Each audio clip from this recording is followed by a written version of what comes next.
En levée de rideau de cette 10e journée de Pro D2 au stade Maurice Boyau, c'est un derby basco-landais crucial pour le bas de tableau qui nous était proposé entre Dax en rouge et Biarritz en noir.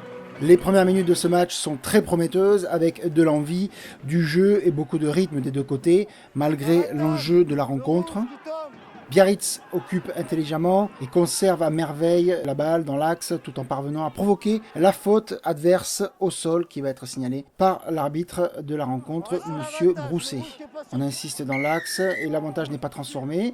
Du coup, tout naturellement, pénalité. Maxime Loukou ouvre la marque, 3-0 pour Biarritz. Dax va alors dominer, occuper, jouer même, provoquer des fautes adverses. Mais malheureusement pour les Landais et leur buteur, l'arrière Martin Pratt est dans un mauvais soir et l'efficacité ne sera pas au rendez-vous face aux Perches comme on peut le voir ici sur ces tentatives. Toutes les positions, le numéro 15 de l'USD ne parvient pas à récompenser les siens tout en donnant de la confiance aux visiteurs. À la demi-heure de jeu, justement, ces visiteurs du Biarritz Olympique sont par miracle encore devant au score, mais ils vont une fois de plus concrétiser une incartade dans le camp adverse par des points. Malgré un double avantage signalé par l'arbitre, le Boris décide de tenter et réussit ce drop avec poteau rentrant plutôt que d'insister pour marquer un essai. On va revoir ce coup de pied qui heurte le poteau avant de rentrer. Chanceux mais efficace. 6-0 pour le BO, plus réaliste et même 9-0 après une pénalité de Loukou. La pause est ainsi signalée par l'arbitre M. Brousset sur cet intéressant avantage de plus 9 pour les Basques.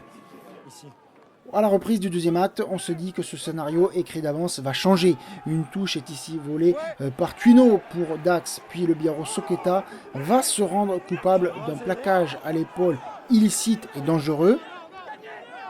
Monsieur l'arbitre va faire appel à son arbitre assistant qu'il va consulter.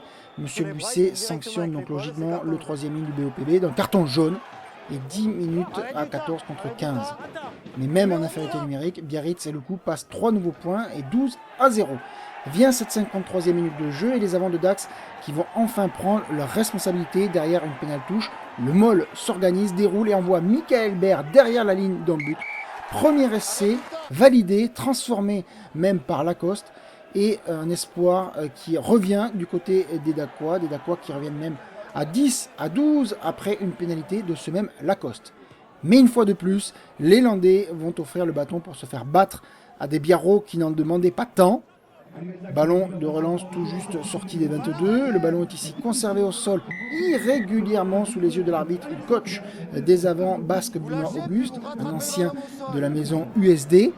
On va revoir au ralenti la faute sur cette relance et les locaux qui se tirent une balle dans le pied. Bien évidemment, comme tout au long du match, les Biarros demandent les 3 points pour ce qui ressemble à une balle de match. Maxime Loukou en coin réussit cette dernière pénalité pour ce score final de 15-10 qui concrétise le réalisme des visiteurs qui ne demandaient pas autant d'échecs de leurs adversaires.